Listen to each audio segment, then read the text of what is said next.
Good morning and happy Teachers Day. Celebrating very good manner. Maybe the song is a very nice, beautiful song. And you dance, all the activities they did, it's really very good for what you are doing. ತುಂಬ ಚೆನ್ನಾಗಿ ನಿಮ್ಮ ಟೀಚರ್ಸ್ಗೋಸ್ಕರ ವರ್ಷದ ಕಾಲ ನಿಮಗೆ ಒಳ್ಳೆ ವಿದ್ಯಾ ಜ್ಞಾನನ ಒದಗಿಸ್ತಾ ಟೀಚರ್ಸ್ಗೋಸ್ಕರ ಒಂದು ದಿವಸ ನೀವು ಟೈಮ್ ತಗೊಂಡು ಇಷ್ಟು ತುಂಬ ನೀಟಾಗಿ ಪ್ರೋಗ್ರಾಮ್ನ ಅರೇಂಜ್ ಮಾಡಿ ಅವ್ರನ್ನ ಎಷ್ಟು ಆ್ಯಂಗಲಲ್ಲಿ ಸಂತೋಷ ಪಡಿಸ್ಬೋದು ಅಂತ ನೀವು ಡಿಸೈಡ್ ಮಾಡಿ ಅವರಿಗೆ ಇವತ್ತು ಇಷ್ಟು ಸಂತೋಷ ಪಡಿಸ್ತಾ ಇರೋದ್ರಿಂದ ನಿಮಗೆ ನಿಜವಾಗಲೂ ಆಸ್ ಎ ಮ್ಯಾನೇಜ್ಮೆಂಟ್ ಕಡೆಯಿಂದ ಬಯಸ್ತೀನಿ. ನಿಮಗೂ ಕೂಡ ದೇವರು ಆಯುಷು ಆರೋಗ್ಯ ಇಟ್ಕೊಂಡು ಎಲ್ಲ ಕೊಡಲಿ.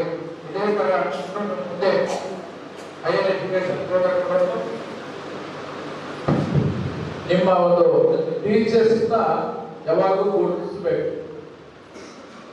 ಯಾವಾಗೂ ಅಷ್ಟೇ ಏನು ಹೇಳ್ತಾರಪ್ಪ ಅಂದರೆ, ಗುರುವು ಹಿಂದುಗಡೆನೆ ನಾವು ಏನೇ ಒಂದು ಕಲಿಬೇಕಂದ್ರೆ ಅದರ ಹಿಂದುಗಡೆ ಗುರು ಇರಲೇಬೇಕು. ಅದಕ್ಕೆ ನೀವು ನನ್ನ ಶ್ಲೋಕದಲ್ಲಿ ನೋಡಿ, ಗುರು ಬ್ರಹ್ಮ ಗುರು ವಿಷ್ಣು ಗುರುದೇವ ಮಹೇಶ್ವರ ಅಂದರೆ ಗುರುವೇ ಬದು.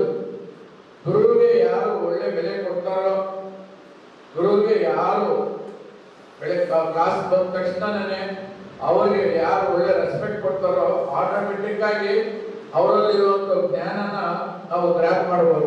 ಅದರಲ್ಲಿರುವಂಥ ಜ್ಞಾನನ ನಾವು ಇಮಿಡಿಯೇಟ್ ಆಗಿ ತಗೋಬಹುದು. ಸೊ ನಿಮ್ಗೆ ಎಕ್ಸಾಂಪಲ್ ನೋಡ್ಬೇಕಾದ್ರೆ ಬೇಕಾದಷ್ಟು ಎಕ್ಸಾಂಪಲ್ಸ್ ಇರುತ್ತೆ ನೋಡಿ.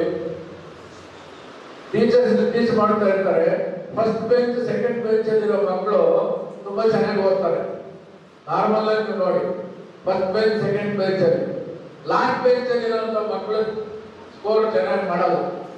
ಯಾಕೆಂದ್ರೆ ಅವ್ರು ಫಸ್ಟೇ ಸೆಲೆಕ್ಟ್ ಮಾಡ್ಕೊಂಡಿದ್ದಾರೆ, ನಾನು ದೂರ ಇರ್ತೀನಿ ಟೀಚರ್ಗಿನ್ನ ಅಂತ. ಯಾವಾಗ ಟೀಚರ್ಗಿನ್ನ ದೂರ ಹೋಗ್ತಾರೋ ಅವರಲ್ಲಿರುವಂತ ಡಿಸ್ಟೆನ್ಸ್ ದೂರ ಹೋದಷ್ಟು ಅವರಲ್ಲಿರುವಂತ ಜ್ಞಾನನ ಸ್ವೀಕಾರ ಮಾಡೋಕ್ಕಾಗಲ್ಲ, ಗ್ರಾಪ್ ಮಾಡೋಕ್ಕಾಗಲ್ಲ, ಅದು ಸಿಗಲ್ಲ. ನಿಯರ್ ಮಾತ್ರ. ಅದಕ್ಕೆ ಫಸ್ಟ್ ಬೆಂಚ್ ಸೆಕೆಂಡ್ ಬೆಂಚ್ ಅಲ್ಲಿ ಇರುವಂತ students always they score good marks. But teacher ಮಾತ್ರ ಪಾಠ ಮಾಡೋದು ಎಲ್ಲರಿಗೂ ಒಂದೇ ತರನೇ. ಟೀಚರ್ ಫಸ್ಟ್ ಬೆಂಚ್ ಅಲ್ಲಿ ಇರೋರಿಗೆ ಲಾಸ್ಟ್ ಬೆಂಚ್ ಅಲ್ಲಿ ಇರೋರಿಗೆ ಡಿಫ್ರೆಂಟ್ ಆಗಿ ಟೀಚ್ ಮಾಡಲ್ಲ. ಟೀಚರ್ ಟೀಚ್ ಮಾಡ್ತಾ ಇರೋದು ಒಂದೇ ಸಮಾನನೇ. ಫಾರ್ ಎಕ್ಸಾಂಪಲ್ ನಿಮ್ಗೆ ಏನಪ್ಪ ಹೇಳ್ತೇನೆ ಅಂದ್ರೆ, ನಾನು ಇವಾಗ ಮಾತಾಡ್ತಾ ಇದ್ದೀನಿ ಅನ್ಕೊಳ್ಳಿ, my voice will convert to the waves. ನನ್ನ ಒಂದು ಭಾಷೆ ಇವಾಗ ವೇವ್ಸ್ ಕನ್ವರ್ಟ್ ಆಗುತ್ತೆ. ಸೊ ಅದು ಏನಾಗುತ್ತಂದ್ರೆ, ಎಷ್ಟು ಜನ ಶ್ರದ್ಧೆ, ಎಷ್ಟು ಜನ ಹತ್ರದಲ್ಲಿ ಇರ್ತಾರೋ ಅವರಿಗೆ ಕ್ಲಾರಿಟಿ ತುಂಬಾ ಚೆನ್ನಾಗಿರುತ್ತೆ. ಎಷ್ಟು ಜನ ಹಿಂದ್ಗಡೆ ಇದ್ದು ಅವ್ರ ಮೈಂಡ್ ಬೇರೆ ಕಡೆ ಸುಮ್ಮನೆ ಏನೋ ಕ್ಲಾಸಲ್ಲಿ ಕುತ್ಕೊಂಡಿದ್ದೀನಿ ಏನೋ ಜ್ಞಾನ ಮಾಡ್ಕೊಂಡಿದ್ರೆ ಅಂತಂದ್ರೆ ಅದು ಅವ್ರಿಗೆ ರಿಸೀವ್ ಮಾಡ್ಕೊಳೋದು. ಸೊ ಅದರಿಂದ ನನ್ನ ಭಾಷೆನ ನಾನು ಮಾತಾಡ್ತಿರೋದು ಮಾತ್ರ ಒಂದೇ ಇರ್ಬೋದು, ಬಟ್ ಅದು ಯಾವ ತರ ರಿಸೀವ್ ಮಾಡ್ಕೊತಾರೋ ಆ ತರ ಅವ್ರಿಗೆ ಸಿಗುತ್ತೆ. ಫಾರ್ ಎಕ್ಸಾಂಪಲ್ ನನ್ನ ಹತ್ರ ಒಂದು ಇಲ್ಲಿ 100 ಜನ ಇದ್ದೀರ, 100 ಚಾಕ್ಲೇಟ್ ಎಸಿತೀನಿ ಒಂದೇ ಸಲ. ಬಟ್ 100 ಜನ ನೀವು ಒಂದು ಅಟ್ ಟೈಮ್ ಒಂದೇ ಸಲ ನೀವು ತಗೊಳಕ್ಕಾಗಲ್ಲ. ಒಬ್ಬರು 4 ತಗೋತಾರೆ, ಒಬ್ಬರು ಸಿಗೋದೇ ಸಿಗಲ್ಲ. ಬಟ್ ಯಾರು 4 ತಗೋತಾರೆ ಅಂದ್ರೆ ಅವ್ರಿಗೆ ಇಂಟ್ರೆಸ್ಟ್ ಆಗಿರ್ತಾರೆ. ಯಾವಾಗ ಚೇರ್ಮನ್ ಸಾರು ಚಾಕ್ಲೇಟ್ ಹಾಕ್ತಾರೆ, ಯಾವಾಗ ಚೇರ್ಮನ್ ಸರ್ ಚಾಕ್ಲೇಟ್ ಹಾಕ್ತಾರೆ ಅಂತ ಆ ತರದಿಂದ ಯಾರು ಕಾಯ್ತಾ ಇರ್ತಾರೋ ಅವ್ರು ಚಕ್ಕರ್ ತಗೊಂಡ್ಬಿಡ್ತಾರೆ. ಎಲ್ಲೋ ನೋಡ್ಕೊಂಡಿರೋರು ಆಮೇಲೆ ಹುಡುಕಾಡ್ತಾ ಇರ್ತಾರೆ, ಅದಿರಲ್ಲ. ಸೊ ಯಾವಾಗಲೂ ಅಷ್ಟೇ ನಿಮ್ಮ ಟೀಚರ್ಸ್ಗೆ ನೀವು ಏನು ಆಕ್ಟಿವಿಟೀಸ್ ಮಾಡಿ ಇವತ್ತು ಒಂದು ದಿವಸ ಸಂತೋಷ ಪಡ್ತಾರೋ ಅನ್ನೋದೆಲ್ಲ ಇಂಪಾರ್ಟೆಂಟು. ವರ್ಷೋತ್ತರ ಕಾಲ ಕೂಡ ನಿಮ್ಮ ಟೀಚರ್ಸ್ಗೆ ತುಂಬಾನೇ ವ್ಯಾಲ್ಯೂ ಕೊಡಬೇಕು, ತುಂಬಾನೇ ಅವರಿಗೆ ಒಂದು ಮಾದರಿಯಾಗಿ ನೀವು ನಡ್ಕೋಬೇಕಂದಾಗ ಪ್ರತಿ ದಿವಸ ಕೂಡ ಇದೇ ತರ ಅವರಿಗೆ ಒಂದು ರೆಸ್ಪೆಕ್ಟ್ ಕೊಡಬೇಕು. ಯಾಕಂದ್ರೆ teacher is the second mother. ಆ ತಾಯಿ, ನಿಮ್ಮ ತಾಯಿ ಜನ್ಮ ಕೊಟ್ಟಿರ್ತಾರೆ, ಬಟ್ ಜ್ಞಾನ ಭಂಡಾರನ ತುಂಬೋದು ಯಾರಪ್ಪ ಅಂದ್ರೆ ಸೆಕೆಂಡ್ ಮದರ್, ಅಂದ್ರೆ ಈ ತಾಯಿ. ಸೊ ನಮ್ಮಲ್ಲಿ ಏನ್ ಹೇಳ್ತಾರಪ್ಪ ಅಂದ್ರೆ 25 years ಇಟ್ಸ್ ಎ ಕಲಿಕೆ ಅಂತಾರೆ. ಅಂದ್ರೆ what 25 years only we are learners. 25 ವರ್ಷಗಳ ಕಾಲ ನಾವು ಕಲಿಯೋರು.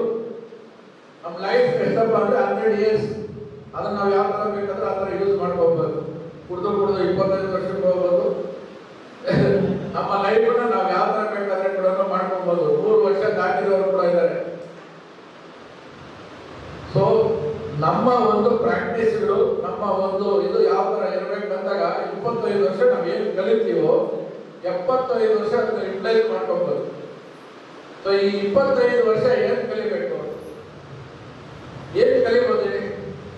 ಈ 25 ವರ್ಷ ನೀವು ಎಜುಕೇಶನ್ ಮತ್ತೆ ಡಿಸಿಪ್ಲೈನು, ಅಪ್ಪ ಅಮ್ಮ ನೋಡಿದ್ರೆ ಎಷ್ಟು ಭಯ ಭಕ್ತಿಯಿಂದ ನಡ್ಕೋಬೇಕು ಅನ್ನೋದನ್ನ ಈ ಏಜ್ ಅಲ್ಲಿ ನೀವು ಕಲಿತ್ರೆ ಮಾತ್ರ ನಿಮ್ಗೆ ಉತ್ತಮ ಸ್ಥಾನಗಳು ಸಿಗೋದು. ಏನೋ ಬಂದಿದ್ದೀವಿ, ಕಾಲೇಜ್ ಬಂದಿದ್ದೀವಿ, ನಾವು ಹೋಗ್ತೀವಿ, ಪಾಸ್ ಆದ್ರೂ ಪರವಾಗಿಲ್ಲ, ಪಾಸ್ ಆಗಿಲ್ಲ ಅನ್ನೋ ಪರವಾಗಿಲ್ಲ ಅಂದ್ರೆ ಅಲ್ಲ. ಕಾಲೇಜ್ಗೆ ನಮ್ಮ ತಂದೆ ತಾಯಿ ಏನು ಕಳಿಸಿದ್ದಾರೆ, ನಾನು ಏನು ನನಗೆ ಇಲ್ಲಿ ಸಿಗುತ್ತೆ, ಎಷ್ಟು ನಾನು ಇದರಿಂದ ಸಂಪಾದನೆ ಮಾಡ್ಕೋಬಹುದು ಅಂತ ಯಾವಾಗ ಇರುತ್ತೋ ಅವರು ಮಾತ್ರನೇ ಉತ್ತಮ ಸ್ಥಾನಗಳಿಗೆ ಹೋಗ್ಬೇಕಾಗೋದು. ಇನ್ನು ನಾವು ನಮ್ಮ ಇವಾಗ teacher day celebration doctor Sarvepalli Radhakrishna ಅವರು ಮೆಮರೀಸ್ ಅವರು ದೇಶಕ್ಕೆ ಕೊಟ್ಟಿರುವಂತ ಕೊಡುಗೆನ ಇಟ್ಕೊಂಡು ಇವತ್ತು ನಾವು ಟೀಚರ್ಸ್ ಡೇ ಸೆಲೆಬ್ರೇಟ್ ಮಾಡ್ತಾ ಇದ್ದೀವಿ. ಅವ್ರು ಹೋದ್ಮೇಲೆ ಎಷ್ಟು ಜನ ಹೋಗ್ತಿದಾರೋ, ಯಾಕೆ ಅವ್ರ ಬರ್ತ್ಡೇಗಳೆಲ್ಲ ಯಾಕೆ ಸೆಲೆಬ್ರೇಟ್ ಮಾಡಲ್ಲ ಹೇಳಿ? Those days they don't have history, they created history. You people are, you have the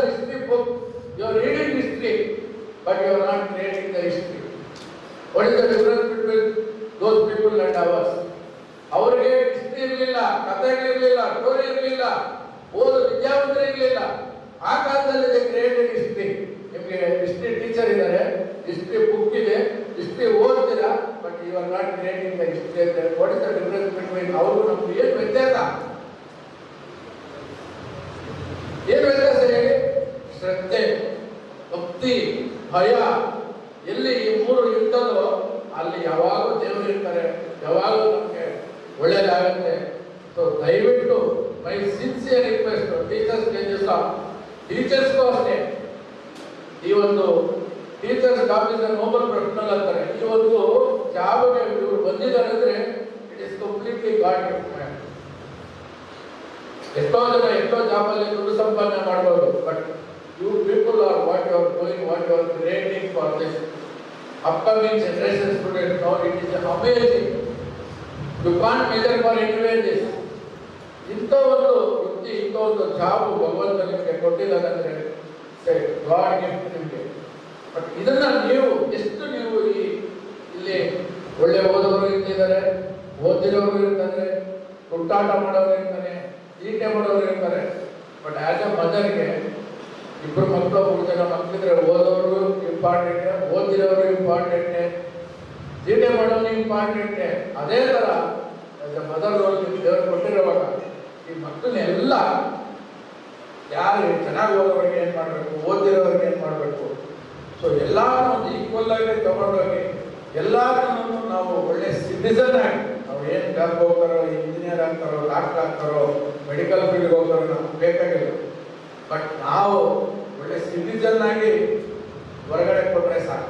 ದೇಶಕ್ಕೆ ಒಂದು ಕೊಡುಗೆ ಕೊಟ್ಟರೆ, ಕೊಡುಗೆ ಅಂದರೆ ಏನಪ್ಪ ಅಂದರೆ ಒಳ್ಳೆ ಸಿಟಿಸನ್, ಏನಾದರೂ ಆಗಲಿ ಒಳ್ಳೆ ಮಗು ಆಗಬೇಕಂತ ನೀವು ಮನಸ್ಸಲ್ಲಿ ಇಟ್ಕೊಂಡು ಏನೇ ಒಂದು ಅವರು ಸಣ್ಣ ಪುಟ್ಟ ಮಿಸ್ಟೇಕ್ಗಳು ಮಾಡ್ತಾರೆ. ಯಾಕಂದರೆ ಏಜ್ ಅದು, ಆ ಏಜ್ ಟೀನ್ ಏಜಲ್ಲಿ ಈ ಸಣ್ಣ ಪುಟ್ಟ ಮಿಸ್ಟೇಕ್ಗಳು ಮಾಡ್ತಾರೆ. ಅದನ್ನೆಲ್ಲ ನೀವು ಕೂಡ ನಮ್ಮ ಮಕ್ಕಳೇ ಅಂತ ಹೊಟ್ಟೆನಲ್ಲಿ ಹಾಕ್ಕೊಂಡು ಆ ಮಕ್ಕಳನ್ನು ಎಷ್ಟು ಚೆನ್ನಾಗಿ ಇದು ಮಾಡ್ತಾರೋ ಅಷ್ಟು ನಿಮಗೆ ನಾನು ಹೇಳಿದ್ದೀನಲ್ವ ಒಳ್ಳೇದಾಗುತ್ತೆ. ಟೀಚರ್ಸ್ ತುಂಬಾ ಯಾವತ್ತೂ ಅಷ್ಟೇ. ನಿನ್ನೆ ನಾನು ಇದಕ್ಕೆ ಎಲೆಕ್ಟ್ರಾನಿಕ್ಸ್ ಸಿಟಿ ಹತ್ರ ಅಜ್ಮೀರ್ ಹತ್ರ ನಿಂತ್ಕೊಂಡಿದ್ದೀನಿ. ಒಂದು ಸಾರ್ ನಮಸ್ಕಾರ ಸಾರ್, ಯಾರಪ್ಪ ಇವರು ಅಂತ ನೋಡಿದ್ರೆ, ಸರ್ ನಾನು ನಿಮ್ಮ ಸ್ಟೂಡೆಂಟ್ ಸರ್, ನೀವು ಹೊರಟೋಗ್ಬಿಟ್ಟಿದ್ದೀರಿ ಸರ್, ಬ್ಲೆಸ್ ಮಾಡಿ ಸರ್. ನೋಡಿ ನಾವು ಮರ್ತು ಬಿಡ್ತೀವಿ, ಆ ಮಕ್ಕಳು ಮರೆಯೋದು, ಅವ್ರು ಮರೆಯೋದು. ನಮಗೆ ಸಾವಿರಾರು ಜನ ಬರ್ತಾ ಇರ್ತಾರೆ, ಹೋಗ್ತಾ ಇರ್ತಾರೆ, ಬಟ್ ನೀವು ಕೊಡಿರುವಂಥ ವಿದ್ಯ ಎಲ್ಲೋ ಒಂದು ಜಾಗದಲ್ಲಿ ಅವ್ರಿಗೆ ಹೆಲ್ಪ್ ಆಗುತ್ತೆ. ಅವ್ರು ನಮ್ಮನ್ನು ಯಾವತ್ತೂ ಮರೆಯಲ್ಲ. ಗುರು ಬ್ರಹ್ಮ ಗುರು ವಿಷ್ಣು ಗುರುದೇವೋ ಮಹೇಶ್ವರ, ಗುರು ಸಾಕ್ಷಾತ್ ಪರಬ್ರಹ್ಮ ತಸ್ಮೈ ಶ್ರೀ ಗುರುವೇ ನಮಃ. ಸೊ ಈ ದಿನ ಶಿಕ್ಷಕರ ದಿನಾಚರಣೆ ದ ಪ್ಯಾರಡೈಸ್ ರೆಸಿಡೆನ್ಷಿಯಲ್ ಸ್ಕೂಲ್ ಕಡೆಯಿಂದ. ಶಿಕ್ಷಕರ ದಿನಾಚರಣೆ ಅಂದರೆ ಸೊ ಏನೋ ಒಂದು ಎಂಟರ್ಟೈನ್ಮೆಂಟ್ ಪ್ರೋಗ್ರಾಮ್ ಅಲ್ಲ ಇದು. ಸೊ ಇದು ವರ್ಷೊಂಬತ್ತು ಕಾಲ ಮಕ್ಕಳಿಗೋಸ್ಕರ ನಮ್ಮ ಶಿಕ್ಷಕರು ಪ್ರತಿ ದಿವಸ ಎಷ್ಟು ಶ್ರಮೆ ಪಟ್ಟು ಆ ಮಕ್ಕಳ ಜೊತೆಯಲ್ಲಿದ್ದು ಮಕ್ಕಳಿಗೆ ಒಂದು ಶಿಕ್ಷಣ ಅಂದರೆ ಮೌಲ್ಯಗಳು ಅಂತ, ಮೌಲ್ಯಗಳನ್ನ ಅವ್ರ ಜೊತೆಯಲ್ಲಿ ಶೇರ್ ಮಾಡಿಕೊಂಡು ಆ ಮಕ್ಕಳನ್ನು ಒಂದು ಸೊಸೈಟಿಗೆ ಕೊಡುಗೆ ಕೊಡೋ ಥರ ಒಂದು ಒಳ್ಳೆ ವ್ಯಕ್ತಿಗೆ ಪ್ರಜೆಗಳಾಗಿ ತಿದ್ದಿ ಆ ತಂದೆ ತಾಯಿಗೂ ಮತ್ತು ಸೊಸೈಟಿಗೂ ಕೊಡೋದು ಅಷ್ಟು ಸುಲಭ ಅಲ್ಲ. ನಾನು ಆವಾಗೇ ಹೇಳಿದೆ, ತಾಯಿ ಜನ್ಮ ಕೊಡ್ತಾರೆ, ಗುರುಗಳು ಅವ್ರಿಗೆ ಜ್ಞಾನನ ತುಂಬಬೇಕು ಅಂತ. ಸೊ ಆ ಒಂದು ರೀತಿಯಲ್ಲಿ ನಮ್ಮ ಶಿಕ್ಷಕರು ತುಂಬಾ ಶ್ರಮ ಪಡ್ತಾರೆ. ಆ ಇದರಲ್ಲಿ ನಮ್ಮ ಸರ್ವಪಲ್ಲಿ ರಾಧಾಕೃಷ್ಣ ಅವರು ಏನು ಮಾಡಿದ್ದಾರೆ ಅಂದರೆ, ಅವರು ಒಬ್ಬ ಶಿಕ್ಷಕರಾಗಿ ದೇಶಕ್ಕೆ ಒಳ್ಳೆ ಕೊಡುಗೆ ಕೊಟ್ಟಿರುವಂಥವರಾಗಿ ಅವರು ಒಂದು ಬರ್ತ್ಡೇನ ಸೆಲೆಬ್ರೇಟ್ ಮಾಡೋಕ್ಕೆ ಹೋದರೆ, ಈ ಬರ್ತ್ಡೇನ ನಾನು ಟೀಚರ್ಸ್ ಡೇ ಅಂತೇಳಿ ಸೆಲೆಬ್ರೇಟ್ ಮಾಡೋಣ ದೇಶ ಅಂತೇಳಿ ಅವರು ಶಿಕ್ಷಕರ ದಿನಾಚರಣೆ ಅಂಥೇಳಿ ಇದನ್ನು ಅವರು ಕೊಟ್ಟಿರುವಂಥ ಕೊಡುಗೆ ಇದು. ಸೊ ಪ್ರತಿಯೊಬ್ಬ ಟೀಚರು ಕೂಡ ಅವರು ಏನು ದೃಷ್ಟಿನಿಂದ ಇದನ್ನು ಒಂದು ಕ್ರಿಯೇಟ್ ಮಾಡಿದ್ರು, ಆ ಒಂದು ದೃಷ್ಟಿನಿಂದ ಇದನ್ನು ನಮಗೆ ಒಂದು ಕೊಡುಗೆ ಥರ ಕೊಟ್ಟರು, ಆ ಒಂದು ರೀತಿಯಲ್ಲಿ ಅವರು ಕೂಡ ಇವತ್ತು ಶಿಕ್ಷಕ ದಿನಾಚರಣೆ ಶಿಕ್ಷಕರೆಲ್ಲ ಕೂಡ ಎಷ್ಟೋ ಮನೆಗಳಲ್ಲಿ ಅವರಿಗೆ ಬರ್ತ್ಡೇ ಅಂತ ಗೊತ್ತಿರಲ್ಲ, ಬಟ್ ಎಲ್ಲ ದೇಶ ಅಂತ ಒಟ್ಟಿಗೆ ಸೇರಿ ಅಂತ ಅವರಿಗೆ ಒಂದು ಬರ್ತ್ಡೇ ಮಾಡ್ಕೊಳೋಂಥ ಶಿಕ್ಷಕರ ದಿನಾಚರಣೆ ಮಾಡ್ಕೊಳೋಂಥ ಒಂದು ಶಕ್ತಿ ತುಂಬಿದೆ ಅಂದರೆ ನಿಜವಾಗಲೂ ನಮ್ಮಲ್ಲಿ ಇನ್ನೂ ಮೌಲ್ಯಗಳಿದೆ ಅಂತ ಅರ್ಥ. ಸೊ ಆ ರೀತಿಯಲ್ಲಿ ಶಿಕ್ಷಕರು ಕೂಡ ಏನು ಮಾಡಬೇಕು, ಬೇರೆ ಬಂದ್ವಿ ಪಾಠ ಮಾಡಿದ್ವಿ ಓದ್ವಿ ಅನ್ನೋದಲ್ಲ. ಸೊ ಎಷ್ಟೋ ಜನ ಮಕ್ಕಳು ನಾನಾ ರೀತಿಯಲ್ಲಿ ಮಕ್ಕಳಿಗೆ ಪ್ರಾಬ್ಲಮ್ಸು ಇರ್ತವೆ. ಯಾಕೆಂದರೆ ಒಳ್ಳೆಯ ವಿದ್ಯಾವಂತರಿರುವಂಥ ತಂದೆ ತಾಯಿಗಳು ಸಪೋರ್ಟ್ ಮಕ್ಕಳಿಗೆ ತುಂಬ ಸಿಗುತ್ತೆ. ಎಲ್ಲರೂ ವಿದ್ಯಾವಂತರು ತಂದೆ ತಾಯಿಗಳೇ ಇರಲ್ಲ. ಸೊ ಸಾಕಷ್ಟು ಜಾಗದಲ್ಲಿ ಏನಾಗುತ್ತೆ ಅಂದರೆ ಒಬ್ಬರು ಸಿಂಗಲ್ ಪೇರೆಂಟ್ಸ್ ಇರ್ತಾರೆ, ಒಬ್ಬರು ವಿದ್ಯಾವಂತರಿರಲ್ಲ, ಒಬ್ಬರು ಒಳ್ಳೆ ವಿದ್ಯಾವಂತರು ಇರ್ತಾರೆ. ನಾನಾ ರೀತಿಯಲ್ಲಿ ಇರೋವಂಥ ಮಕ್ಕಳಿಗೆ ಒಂದೇ ಕ್ಲಾಸ್ ರೂಮಲ್ಲಿ ಇಲ್ಲಿ ಹೈಪರ್ ಆ್ಯಕ್ಟಿವ್ನೂ ಇರ್ತಾನೆ, ಸೊ ಏನೂ ಗೊತ್ತಿಲ್ಲದಿರೋನು ಇರ್ತಾನೆ. ಈ ಎರಡನ್ನೂ ಬ್ಯಾಲೆನ್ಸ್ ಮಾಡಿ ಕೊಡುವಂಥ ಶಿಕ್ಷಣನ ಇವಾಗಿರುವಂಥ ಟೀಚರ್ಸು ಅದನ್ನು ಒಂದು ಶ್ರದ್ಧೆಯಾಗಿ, ಒಂದು ತಾಯಿಗೆ 4 ಜನ ಮಕ್ಕಳು ಅಂದರೆ 4 ಜನ ಡಿಫ್ರೆಂಟಾಗಿ ಇರ್ತಾರೆ. ಬಟ್ ತಾಯಿಗೆ 4 ಜನನಲ್ಲಿ ಯಾರು ವೀಕ್ ಇರ್ತಾರೆ ಅವ್ರ ಮೇಲೇ ಜಾಸ್ತಿ ಕಣ್ಣಿರ್ತಾರೆ. ನಾವು ಒಂದು ತಂದೆ ತಾಯಿಗಳಾಗಿ ಯಾವುದಾನ ಒಂದು ಮಗು ವೀಕ್ ಇದ್ದರೆ ಆ ಮಗು ಮೇಲೇ ನಮ್ಮ ಜ್ಞಾನ ಇರ್ತದೆ. 4 ಜನ ಮಕ್ಕಳು ದೊಡ್ಡವರಾದ್ಮೇಲೆ ಚೆನ್ನಾಗಿ ಯಾರು ಇರ್ತಾರೋ ಅವ್ರ ಮೇಲೆ ಅಷ್ಟು ನಮ್ಮ ಗುರಿ ಇರಲ್ಲ, ನಮ್ಮ ಜ್ಞಾನವೂ ಇರಲ್ಲ. ಯಾರು ಸ್ವಲ್ಪ ವೀಕ್ ಆಗಿರ್ತಾರೆ, ಯಾರು ಸ್ವಲ್ಪ ಕಷ್ಟಗಳಲ್ಲಿ ಇರ್ತಾರೋ ಅವ್ರ ಮೇಲೇ ನಮ್ಮ ಜ್ಞಾನ ಜಾಸ್ತಿ ಇರ್ತದೆ. ಆ ಒಂದು ರೀತಿಯಲ್ಲಿ ಶಿಕ್ಷಕರು ಮಕ್ಕಳನ್ನು ಯಾವ ಮಗುವಿಗೆ ಏನು ಪ್ರಾಬ್ಲಮ್ ಇದೆ ಅಂತ ಫಸ್ಟ್ ಐಡೆಂಟಿಫಿಕೇಷನ್ ಮಾಡಬೇಕು. ಸೊ ನಾನು ಆವಾಗ ಮಾತಾಡಿದಾಗ ಸ್ಪೀಚಲ್ಲಿ ಹೇಳಿದೆ, ನೀವು ಸುಮಾರು ಜನ ಇದ್ರಿ. ಇಲ್ಲಿ ಏನಾಗುತ್ತಂದರೆ ಬ್ರೈನ್ ಒಂದೇ, ಬಟ್ 2 ಪಾರ್ಟ್ ಇರುತ್ತೆ ಬ್ರೈನಲ್ಲಿ. ಒಂದು ರೈಟ್ ಬ್ರೈನ್, ಒಂದು ಲೆಫ್ಟ್ ಬ್ರೈನ್ ಅಂತ ಇರುತ್ತೆ. ಸೊ ರೈಟ್ ಬ್ರೈನ್ ಇರೋವಂಥ ಮಕ್ಕಳು ಏನಾಗ್ತಾರೆ ಅಂದರೆ ತುಂಬ ಆ್ಯಕ್ಟಿವ್ ಇರ್ತಾರೆ. 90% ಯಾರಿಗಾನ ಮದುವೆ ಆಗಿ 2ನೇ ಮಕ್ಕಳು ಜಾಸ್ತಿ ರೈಟ್ ಬ್ರೈನ್ ಮಕ್ಕಳಿರೋದು. ಅದಕ್ಕೆ ನನ್ನ 2ನೇ ಮಗ 2ನೇ ಮಗಳು ಭಲೇ ತುಂಟಾನಪ್ಪ, ಒಂದು ಜಾಗದಲ್ಲಿ ಕುತ್ಕೊಳಲ್ಲಪ್ಪ, ಸರಿಯಾಗಿ ಓದಲ್ಲಪ್ಪ ಅಂತಾರೆ. ಬಟ್ ಸಕ್ಸಸ್ ಆಗೋ ಸೊಸೈಟಿನಲ್ಲಿ ಅವರೇ ಜಾಸ್ತಿ. ಯಾಕೆಂದರೆ ಅವರಲ್ಲಿ ಹೈ ಕ್ವಾಲಿಟೀಸ್ ಇರ್ತದೆ, ಅವ್ರಿಗೆ ಏನಪ್ಪ ಲೀಡರ್ಶಿಪ್ ಕ್ವಾಲಿಟೀಸು ತುಂಬ ಚೆನ್ನಾಗಿರುತ್ತೆ. ಸೊ ಅದರಿಂದ ಏನಾಗ್ತದೆ ಅಂದರೆ ಎಲ್ಲೋ ಒಂದು ಜಾಗದಲ್ಲಿ ಸಕ್ಸಸ್ ಆಗಿಬಿಡ್ತಾರೆ ಅವರು. ಈ ಲೆಫ್ಟ್ ಬ್ರೈನು ಜಾಸ್ತಿ ನನ್ನ ಪ್ರಕಾರ ಯಾರಿಗಾಗಲಿ ಮದುವೆ ಆದಮೇಲೆ ಫಸ್ಟ್ ಚೈಲ್ಡ್ ಯಾರಪ್ಪ ಅಂದರೆ 90% ಲೆಫ್ಟ್ ಬ್ರೈನ್ ಮಕ್ಕಳೇ ಜಾಸ್ತಿ. ಸೈಲೆಂಟ್ ಮಕ್ಕಳು ಅವರು, ತುಂಬ ಚೆನ್ನಾಗಿ ಓದ್ತಾರೆ, ಮನೆಗೆ ಯಾರನ್ನ ಬಂದರೆ ಮಾತಾಡ್ಸಲ್ಲ. ಅವ್ರಿಗೆ ಓದ ಮೇಲೆ ಜ್ಞಾನ ಇರ್ತದೆ, ಚೆನ್ನಾಗಿ ಓದ್ತಾರೆ, ಒಳ್ಳೆ ಮಾರ್ಕ್ಸ್ ತಗೊತಾರೆ. ಬಟ್ ಅವರು ಸಕ್ಸಸ್ ಆಗೋದು ತುಂಬ ಕಮ್ಮಿ. ಸೊಸೈಟಿ ಜ್ಞಾನ ಕಮ್ಮಿ ಇರ್ತದೆ ಅವ್ರಿಗೆ, ಬುಕ್ ಜ್ಞಾನ ಜಾಸ್ತಿ ಇರುತ್ತೆ. ಸೊ ಅದರಿಂದ ನಾನು ಈ ಒಂದು ಟೀಚರ್ಸ್ ಡೇಗೆ, ಒಂದು ಶಿಕ್ಷಕರ ದಿನಾಚರಣೆ ದಿವಸ ನಾನು ಕರ್ನಾಟಕದಲ್ಲಿ ಇರೋವಂಥ ಎಲ್ಲ ಟೀಚರ್ಸ್ಗಳಿಗೂ ಮನವಿ ಏನು ಮಾಡ್ತೀನಿ ಅಂದರೆ, ಫಸ್ಟು ಅವರಿಗೆ ಪ್ರಾಬ್ಲಮ್ ಏನು, ಲೆಫ್ಟ್ ಬ್ರೈನ್ ಚೈಲ್ಡಾ ರೈಟ್ ಬ್ರೈನ್ ಚೈಲ್ಡಾ ಐಡೆಂಟಿಫಿಕೇಷನ್ ಮಾಡಿ ಯಾವ ಸಂಸ್ಥೆಯಲ್ಲಿ ವಿದ್ಯಾಭ್ಯಾಸನ ಕೊಡ್ತಾರೋ ಅಲ್ಲಿ ಸಕ್ಸಸ್ಸು, ಸಂಸ್ಥೆನೂ ಸಕ್ಸಸ್ ಆಗುತ್ತೆ, ಟೀಚರ್ಗೂ ಸ್ಯಾಟಿಸ್ಫ್ಯಾಕ್ಷನ್ ಆಗುತ್ತೆ, ತಂದೆ ತಾಯಿಗೂ ಸ್ಯಾಟಿಸ್ಫ್ಯಾಕ್ಷನ್ ಆಗುತ್ತೆ. ಆ ಒಂದು ರೀತಿಯಲ್ಲಿ ಅವ್ರು ಐಡೆಂಟಿಫಿಕೇಷನ್ ಮಾಡಿ ಮಕ್ಕಳಿಗೆ ತುಂಬ ಚೆನ್ನಾಗಿ ಓದುವಂಥ ಮಕ್ಕಳಿಗೆ ಲೀಡರ್ಶಿಪ್ ಕ್ವಾಲಿಟಿ ಕೊಡಬೇಕು. ಹೈ ಲೀಡರ್ಶಿಪ್ ಕ್ವಾಲಿಟಿ ಇರೋ ಮಕ್ಕಳಿಗೆ ಸ್ವಲ್ಪ ಎಜುಕೇಷನ್ ಕೊಟ್ಟ ಎರಡೂ ಇದ್ದಾಗ ನಮ್ಮ ಸೊಸೈಟಿ, ನಮ್ಮ ಇಂಡಿಯಾ ತುಂಬ ಚೆನ್ನಾಗಿರುತ್ತೆ. ಇಲ್ಲ ಅಂದರೆ ಏನಾಗಿದೆ ಅಂದರೆ, ಇತ್ತೀಚೆಗೆ ನೀವು ನೋಡ್ತಾನೆ ಮೀಡಿಯಾವ್ರಿಗೆ ನಿಮ್ಗೇನು ಹೇಳ್ಕೊಡೋಂಗಿಲ್ಲ.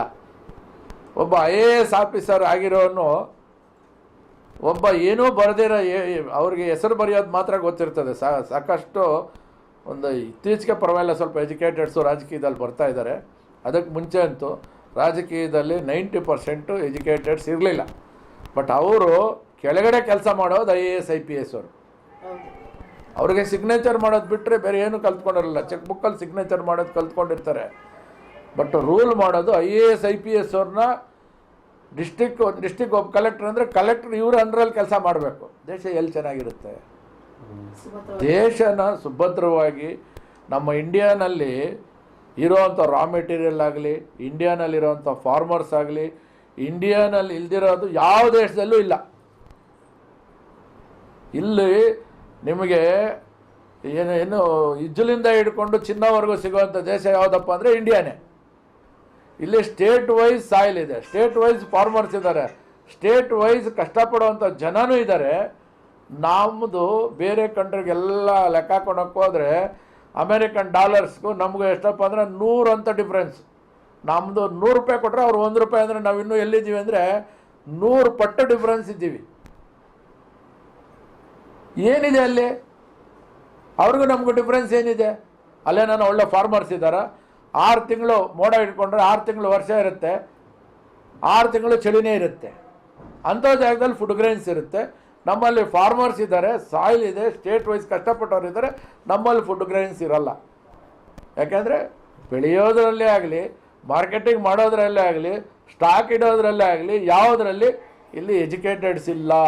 ಎಜುಕೇಟೆಡ್ಸು ಯಾವತ್ತು ದೇಶನ ರೂಲ್ ಮಾಡ್ತಾರೋ ಆವತ್ತು ಇಂಡಿಯನ್ ಕರೆನ್ಸಿ ನಂಬರ್ 1 ಪ್ಲೇಸಿಗೆ ಬರುತ್ತೆ. ನಮ್ಮ ಕರೆನ್ಸಿ ಯಾವಾಗ 100 ರೂಪಾಯಿ 1 ರೂಪಾಯಿ 100 ರೂಪಾಯಿ ಕೊಟ್ಟು ಅವ್ರು ತೊಗೊತಾರೋ ಆವಾಗ ನಮಗೆ ಒಂದು ಒಳ್ಳೆ ಬೆಲೆ ಬರುತ್ತೆ. ಅದು ಮಾಡಬೇಕಾದ್ರೆ ನಮ್ಮಲ್ಲಿ ಇನ್ನೂ ಶಿಕ್ಷಣದಲ್ಲಿ ಇನ್ನೂ ಮಕ್ಕಳಿಗೆ ತುಂಬ ವ್ಯಾಲ್ಯೂಸ್ ಕೊಡಬೇಕು. ಯಾಕೆ ನಿಮಗೆ ಇದೆಲ್ಲ ನಾನು ಹೇಳ್ತಾ ಇದ್ದೀನಪ್ಪ ಅಂದರೆ, ನಾನು ಇತ್ತೀಚೆಗೆ ಒಂದು 5-6 ವರ್ಷದಿಂದ ನೋಡ್ತಾ ಇದ್ದೀನಿ, ಸಾಕಷ್ಟು ಜಾಗದಲ್ಲಿ ಒಳ್ಳೊಳ್ಳೆ IAS IPS ಆಫೀಸರ್ಗಳು ಸೂಸೈಡ್ ಮಾಡ್ಕೊಂಡ್ಬಿಡೋದು. ಅವ್ರನ್ನ ತಯಾರು ಮಾಡಬೇಕಂದ್ರೆ ತಂದೆ ತಾಯಿ ಎಷ್ಟು ಕಷ್ಟಪಟ್ಟಿರ್ತಾರೆ, ಶಿಕ್ಷಕರು ಎಷ್ಟು ಕಷ್ಟಪಟ್ಟಿರ್ತಾರೆ. ಒಂದು IAS ಆಫೀಸರ್ನ ತಯಾರು ಮಾಡಬೇಕು, ಒಂದು IPS ಆಫೀಸರ್ನ ತಯಾರು ಮಾಡಬೇಕಂದ್ರೆ ಈ ಕಷ್ಟ ಮನುಷ್ಯನಿಗೆ ಬರೆದಿರೋ ಇನ್ಯಾರು ಬರುತ್ತೆ? ಅದಕ್ಕೆ ಹೋಗಿ ಇದು ಸೂಸೈಡ್ ಮಾಡ್ಕೊಂಬಿಡೋದು ಅಂದರೆ ಎಲ್ಲೋ ಒಂದು ಜಾಗದಲ್ಲಿ ನನಗೆ ಗೊತ್ತಿರೋ ಪ್ರಕಾರ ಶಿಕ್ಷಣದಲ್ಲಿ ವ್ಯಾಲ್ಯೂಸ್ ಕಡಿಮೆ ಆಗ್ತಾಯಿದೆ. ಅಪ್ಪ ಅಮ್ಮ ಹೊಡೆದ್ರೆ ಸೂಸೈಡ್ ಮಾಡ್ಕೊಂಬಿಡೋದು, ಟೀಚರ್ ಹೊಡೆದ್ರೆ ಸೂಸೈಡ್ ಮಾಡ್ಕೊಳೋದು. ಅಂದರೆ ಭಾರತ ದೇಶಕ್ಕೆ ಬೆಲೆ ಎಲ್ಲಿದೆ? ನಾವೇನು ಏಟುಗಳು ತಿಂದಿಲ್ವಾ? ನಮಗೂ ಟೀಚರು ಹೊಡೆಯೋರು, ಮನೆಗೆ ಹೋದ್ರೆ ಆ ತಂದೆ ತಾಯಿನೂ ಹೊಡೆಯೋರು. ಹಿಂಗೆ ಇಟ್ಕೊಂಡ್ರೂ ಹೊಡೆಯೋರು, ಹಿಂಗೆ ಇಟ್ಕೊಂಡ್ರೆ ಹೊಡೆಯೋರು. ಸಾರ್ ಎರಡು ಕಡೆ ಹೆಚ್ಚಿನವರು ಏನನ್ನ ಅಪ್ಪಿತಪ್ಪಿ ಮನೇಲಿ ಬಂದು ಟೀಚರ್ ಹೊಡೆದ್ರು ಅಂದರೆ ತಂದೆ ತಾಯಿನ ಹಿಡ್ಕೊಂಡು ಹೊಡೆಯೋರು. ಯಾಕಂದರೆ ಆ ಟೀಚರ್ಗಳ ಮೇಲೆ ಇರುವಂಥ ಗೌರವ ಇವಾಗ ಏನಾಗಿದೆ ಅಂದರೆ, ಒಂದೊಂದು ಮಗು 2 ಮಗು ಇಟ್ಕೊಳೋದು, ಮನೆಗೆ ಹೋದ ತಕ್ಷಣ ಫಸ್ಟು ಏನು ಹೇಳ್ಕೊಟ್ರು ಅನ್ನೋದಕ್ಕೆ ಬಿಟ್ಬಿಟ್ಟು ನಿಮ್ಮ ಟೀಚರನ್ನು ಬೈದ್ರಾ, ನಿಮ್ಮ ಟೀಚರನ್ನು ಹೊಡೆದ್ರ, ಇದನ್ನು ಕೇಳೋದು ಪೇರೆಂಟ್ಸ್ ಕೂಡ ತುಂಬ ಮಿಸ್ಟೇಕ್ಗಳು ಮಾಡ್ತಾಯಿದ್ದಾರೆ. ಅದರಿಂದ ನಾನು ಪ್ರತಿಯೊಬ್ಬರಿಗೂ ನಮ್ಮ ಸಿನ್ಸಿಯರ್ ರಿಕ್ವೆಸ್ಟ್ ಏನಪ್ಪ ಅಂದರೆ, ಟೀಚರ್ಸ್ಗೆ ತುಂಬ ವ್ಯಾಲ್ಯೂ ಕೊಡಬೇಕು.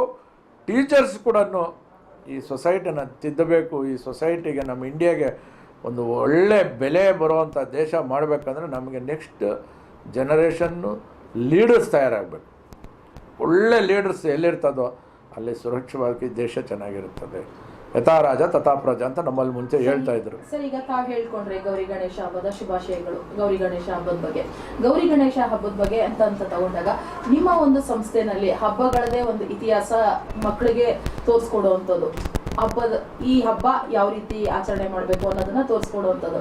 ನಾಳೆ ದಿನ ಗೌರಿ ಗಣೇಶ ಹಬ್ಬದ ದಿವಸ ಏನೊಂದು ಕಾರ್ಯಕ್ರಮಗಳ ಹಮ್ಮಿಕೊಂಡಿದ್ದೀರಾ, ಮತ್ತೆ ಏನೊಂದು ಸಂದೇಶ ಕೊಡಕ್ಕೆ ಇಷ್ಟಪಡ್ತೀರಾ ಸರ್ ಪರಿಸರ? ಅಲ್ಲ, ಇವಾಗ ಏನಾಗಿದೆ ಗೊತ್ತಾ ಮ್ಯಾಮ್, ನಮ್ಮಲ್ಲಿ ಹಬ್ಬಗಳು ಆಚರಣೆಗಳು ಬಂದು ಪುರಾತನ ಕಾಲದಿಂದ ಬಂದಿರೋದು. ಇದು ಪುರಾತನ ಕಾಲದಿಂದ ಬಂದಿರೋದಾದರೆ ಎಲ್ಲ ಆ ಕಾಲದಲ್ಲಿ ಬೆಳಗ್ಗೆಯಿಂದ ಸಾಯಂಕಾಲವರೆಗೂ ತುಂಬ ಕಷ್ಟಜೀವಿಗಳಿದ್ದರು.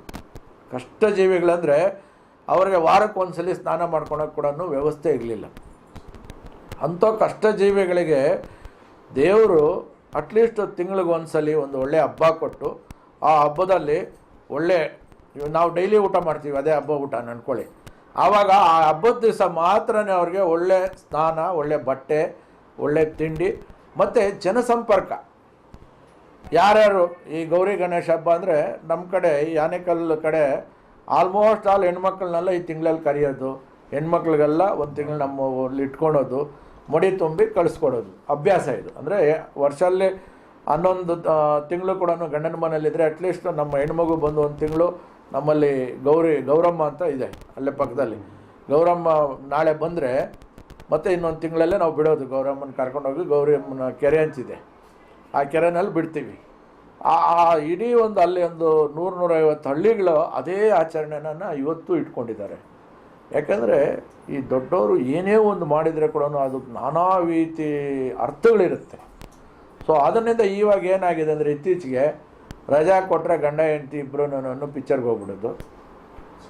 ಇವತ್ತು ಹಬ್ಬ, ಇವತ್ತು ನಮ್ಮ ಕೈಯಲ್ಲಿ ಆದಷ್ಟು ದೇವರಿಗೆ ಒಂದು ಸ್ವಲ್ಪ ನೈವೇದ್ಯ ಮಾಡಿ, ಅದನ್ನು ಪೂಜೆ ಮಾಡಿ, ಅದನ್ನು ನಾವು ತಿನ್ನೋಣ. ಆ ನೈವೇದ್ಯ ಅಂತ ತಿಂದರೆ ನಮಗೂ ನಮ್ಮ ಮಕ್ಕಳಿಗೂ ಒಳ್ಳೆಯದಾಗುತ್ತೆ.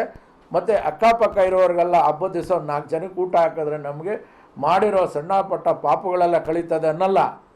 ಅವರು ಮಾಡಲ್ಲ, ಮಕ್ಕಳಿಗೂ ಮಾಡಿಕೊಡಲ್ಲ. ಈ ಸ್ವಿಗ್ಗಿನಲ್ಲಿ ಆರ್ಡರ್ ಮಾಡೋದು, ಇಲ್ಲ ಅಂದರೆ ಆರಾಮಾಗಿ ಸ್ನಾನ ಕೂಡ ಮಾಡಲ್ಲ, ಚಡ್ಡಿಗಳು ಹಾಕ್ಕೊಂಡೋಗಿ ಹೋಟ್ಲಲ್ಲಿ ಕುತ್ಕೊಂಡು ತಿನ್ನೋದು. ಇದು ನಮ್ಮ ದೇಶದಲ್ಲಿ ಹಿಂದೂ ಸಂಸ್ಕೃತಿ ಇರೋ ಜಾಗದಲ್ಲಿ ಬರಬಾರ್ದು. ಸೊ ಅದಕ್ಕೆ ನಾವೇನು ಮಾಡ್ತಾಯಿದ್ವಿ, ಸ್ಕೂಲುಗಳಲ್ಲಿ ಅಟ್ಲೀಸ್ಟ್ ಮಕ್ಕಳಿಗೆ ಎಲ್ಲ ಫೆಸ್ಟಿವಲ್ ಬಗ್ಗೆ ಕೂಡ ಆ ಮಕ್ಕಳಿಗೆ ಗೊತ್ತಾಗಬೇಕು. ಮುಂದಿನ ಪೀಳಿಗೆಯಲ್ಲಿ ಇದನ್ನು ನಾವು ಬಿಟ್ಟುಬಿಟ್ರೆ ಗೌರಿ ಗಣೇಶ ಅಂದರೆ ಏನು, ಪ್ರತಿಯೊಂದು ಹಬ್ಬದ ಬಗ್ಗೆ ನ್ಯಾಷನಲ್ ಫೆಸ್ಟಿವಲ್ಸ್ ಇರ್ಬೋದು, ನಮ್ಮ ಹಿಂದೂ ಫೆಸ್ಟಿವಲ್ಸ್ ಇರ್ಬೋದು, ಬೇರೆ ಬೇರೆ ಫೆಸ್ಟಿವಲ್ಸ್ ಕೂಡ ನಾವು ಕ್ರಿಸ್ಮಸ್ ಸೆಲೆಬ್ರೇಷನ್ ಇವೆಲ್ಲ ಮಾಡಿಸ್ತೀವಿ. ಯಾಕೆಂದರೆ ಮಕ್ಕಳಿಗೆ ಪ್ರತಿಯೊಂದು ಏನಕ್ಕೆ ಮಾಡ್ತಾರೆ, ಇದು ಯಾಕೆ ಬಂತು ಅನ್ನೋದು ಕೂಡ ಗೊತ್ತಾಗಬೇಕಂತ ಒಂದೊಂದು ಸೀಸನಲ್ಲಿ ಸೀಸನ್ ವೈಸು ಹಬ್ಬಗಳನ್ನ ಆಚರಣೆ ಮಾಡ್ತಾರೆ. ಅದರಿಂದ ಏನಾಗುತ್ತಂದರೆ ಈ ನಮ್ಮಲ್ಲಿ ಏನಪ್ಪ ಹೇಳ್ತಾರೆ ಅಂದರೆ, ಒಂದು ಹೋಮ ಮಾಡಿದ್ರೆ ಆ ಹೋಮ ಅಗ್ನಿಗುಂಡನಲ್ಲಿ ಹೊಗೆ ಎಷ್ಟು ದೂರ ಇರ್ತದೋ ಅಷ್ಟು ದೂರನೂ ಪಾಸಿಟಿವ್ ವೈಬ್ಸ್ ಬರುತ್ತೆ, ನೆಗೆಟಿವ್ ದೂರ ಆಗುತ್ತೆ, ಏನೇ ಕೆಟ್ಟದಿದ್ದರೆ ಕೂಡ ದೂರ ಆಗುತ್ತೆ ಅಂತ. ಈ ಹಬ್ಬಗಳು ಮಾಡಿ 4 ಜನಕ್ಕೆ ನಮ್ಮ ಕೈಯಲ್ಲಿ ಆಗಿರೋದನ್ನು ನಮಗೇನು ಶಕ್ತಿ ಅಸಾರ ನಮ್ಮ ಮನೆಯಲ್ಲಿ ಅಡುಗೆ ಮಾಡಿ 4 ಜನಕ್ಕೆ ಊಟ ಹಾಕಿ ಮಾಡಿದ್ರೆ ಆ ಕುಟುಂಬದಲ್ಲಿ ಏನಾದರೂ ಕೆಟ್ಟು ಬಿದ್ದರೆ ಕೂಡ ಹೋಗಿ ಒಳ್ಳೆಯದನ್ನು ಮಹಾಲಕ್ಷ್ಮಿ ತುಂಬುತ್ತೆ ಅಂತ. ಸೊ ವರಮಹಾಲಕ್ಷ್ಮಿ ಹಬ್ಬ ಆಯಿತು, ಶಿವರಾತ್ರಿ ಆಯಿತು, ವರಮಹಾಲಕ್ಷ್ಮಿ ಆಯಿತು, ಗೌರಿ ಗಣೇಶ ಆಗ್ತದೆ, ನೆಕ್ಸ್ಟು ನವರಾತ್ರಿಗಳು ಬರುತ್ತೆ, ದೀಪಾವಳಿ ಬರುತ್ತೆ. ಇದೆಲ್ಲ ನಮಗೆ ಒಂದು ಆಚರಣೆಯಲ್ಲಿ ಕೊಟ್ಟಿರೋದೇನಪ್ಪ ಅಂದರೆ ಅಟ್ಲೀಸ್ಟ್ ಆ ದಿವಸ ಆದರೂ ಕುಟುಂಬ ಎಲ್ಲ ಒಂದಾಗಲಿ. ಸಣ್ಣ ಪುಟ್ಟ ಬರ್ತಾನೆ ಅಣ್ಣ ತಮ್ಮದ್ರಲ್ಲಾಗಲಿ, ಅಕ್ಕ ತಂಗಿದ್ರಲ್ಲಾಗಲಿ ಮಿಸ್ಅಂಡರ್ಸ್ಟ್ಯಾಂಡಿಂಗ್ಗಳು ಎಲ್ಲ ಬರ್ತವೆ. ಅಟ್ಲೀಸ್ಟ್ ಆ ದಿವಸ ಎಲ್ಲರೂ ಸೇರಿಕೊಳ್ಳಿ. ಆವಾಗ ಏನಾಗ್ತಂದರೆ ಈ ತಂದೆ ತಾಯಿಗೆ ಹಿರಿಯರ ಮನೆಯಲ್ಲಿದ್ದಾಗ ಒಬ್ಬ ಮಗ ಡೆಲ್ಲಿನಲ್ಲಿರ್ತಾನೆ, ಒಬ್ಬ ಮಗ ಬಾಂಬೆನಲ್ಲಿರ್ತಾನೆ, ಒಬ್ಬ ಮಗ ಬೇರೆ ಬೇರೆ ಕಂಟ್ರಿನಲ್ಲಿರ್ತಾರೆ, ಎಲ್ಲ ಮಗ ಬೆಂಗಳೂರಲ್ಲಿರ್ತಾರೆ, ಇವ್ರ ಪಾಪ ಹಳ್ಳಿನಲ್ಲಿರ್ತಾರೆ. ಆ ಹಬ್ಬ ದಿವಸ ಆದ್ರೂ ಎಲ್ಲ ಸೊಸೆಯರು, ಗಂಡು ಮಕ್ಕಳು, ಹೆಣ್ಣುಮಕ್ಕಳು, ಹಳೆಯಂದ್ರೆಲ್ಲ ಬಂದರೆ ಅವ್ರ ಮಗದಲ್ಲಿ ಆಗುವಂಥ ಆನಂದ ಸಂತೋಷನ ಅವ್ರಿಗೆ ಆಯುಷ್ ಜಾಸ್ತಿ ಮಾಡುತ್ತೆ. ಆ ವಿಚಾರದಲ್ಲಿ ನಮ್ಮ ಹಿರಿಯರು ನಾನಾ ರೀತಿಯಲ್ಲಿ ನಮ್ಮ ಹಿರಿಯರು ಇವೆಲ್ಲ ಕ್ರಿಯೇಟ್ ಮಾಡಿದ್ದಾರೆ. ಇದನ್ನೆಲ್ಲ ಕರ್ನಾಟಕದ ಜನ ಎಲ್ಲರೂ ಈ ಹಬ್ಬಗಳು ಬಂದರೆ ಇದನ್ನು ಎಷ್ಟಾದರೂ ಅಷ್ಟು ಅದ್ಧೂರಿಯಾಗಿ ಮಾಡಿ, ಎಷ್ಟು ಯಥಾಸ್ಥಿತಿಯಾಗಿ ಅಂದರೆ ನಿನಗೇನು ಶಕ್ತಿ ಇರುತ್ತೋ 5 ಜನ ಊಟ ಹಾಕೋ ಶಕ್ತಿ ಇದ್ದರೆ 5 ಜನಕ್ಕೆ ಹಾಕು. ನಿನಗೆ ಅಟ್ಲೀಸ್ಟ್ ಬೇರೆಯವ್ರಿಗೆ ಊಟ ಹಾಕೋ ಶಕ್ತಿ ಇಲ್ಲ ಅಂದರೆ ಅಟ್ಲೀಸ್ಟ್ ನಿಮ್ಮ ಮನೆಯವ್ರಿಗಾದರೂ ನೀವು ಮಾಡಿಕೊಂಡು ದೇವ್ರಿಗೊಂದು ನೈವೇದ್ಯ ಮಾಡಿ ಆ ಪ್ರಸಾದನ ತಿಂದರೆ ನಮಗೆ ಅಟ್ಲೀಸ್ಟ್ ಒಂದು 15-20 ದಿವಸಗಳಾಗಲಿ, ಒಂದು ತಿಂಗಳಾಗಲಿ, ಇನ್ನೊಂದು ಹಬ್ಬ ಬರೋವರೆಗಾಗಲಿ ನಮ್ಮಲ್ಲಿ ನೆಗೆಟಿವ್ ಎನರ್ಜಿ ಇರಲ್ಲ, ಪಾಸಿಟಿವ್ ಎನರ್ಜಿ ಇರುತ್ತೆ. ನಮ್ಮ ಕೈಯಲ್ಲಿ ದೇವ್ರು ಕೂಡ ಒಳ್ಳೆಯ ಕೆಲಸಗಳು ಮಾಡಿಸ್ತಾ ಇರ್ತಾನೆ, ನಮ್ಮ ಕೂಡ ಅಭಿವೃದ್ಧಿ ಕೂಡ ಆಗ್ತಾ ಇರ್ತದೆ. ಸೊ ಅದರಿಂದ ಯಾರ್ಯಾರು ಈ ವಿಡಿಯೋ ನೋಡ್ತಾರೋ ಅವರೆಲ್ಲ ಪ್ರತಿಯೊಂದು ಹಬ್ಬನೂ ತುಂಬ ಚೆನ್ನಾಗಿ ಆಚರಣೆ ಮಾಡಲಿ. ಎಲ್ಲರಿಗೂ ಆದಷ್ಟು 4 ಜನಕ್ಕೆ ಊಟ ಅಂದರೆ ನಾವು ಮನುಷ್ಯರಿಗೆಲ್ಲ ಕೊಡೋದು ಊಟ. ಆತ್ಮನೇ ಪರಮಾತ್ಮ ಅಂತಾರೆ. ನಾವೊಬ್ಬ ಆತ್ಮ ತೃಪ್ತಿ ಪಡೆದ್ರೆ ಅದು ಪರಮಾತ್ಮ ತೃಪ್ತಿ ಪಟ್ಟಂಗೆ. ಸೊ ಒಳ್ಳೆಯವರು ಕೆಟ್ಟವರು ಅನ್ನೋದು ಬಿಟ್ಬಿಟ್ಟು ಅಕ್ಕಪಕ್ಕದಲ್ಲಿ 4 ಜನಕ್ಕೆ ಆ ಹಬ್ಬದ ದಿವಸ ಊಟ ಹಾಕಿದ್ರೆ ನಮ್ಮಲ್ಲಿ ಹೇಳೋರು, ಊಟ ಹಾಕಿದ ಮನೆ ಗೊಬ್ಬರ ಹಾಕಿದ ಹೊಲ ಯಾವತ್ತೂ ಕೇಳಲ್ಲ ಅಂತ. ಸೊ ಅದರಿಂದ ಆ ಭಗವಂತನ ಆಶೀರ್ವಾದನೂ ಸಿಗುತ್ತೆ ನಮಗೂ ನಮ್ಮ ಮಕ್ಳಿಗೂ ಎಲ್ಲರಿಗೂ, ಆ ಕುಟುಂಬಕ್ಕೆಲ್ಲದಕ್ಕೂ ಒಳ್ಳೆಯದಾಗುತ್ತೆ ಅಂತ ನಾನು ಈ ಇದರಲ್ಲಿ ಬಯಸ್ತೀನಿ.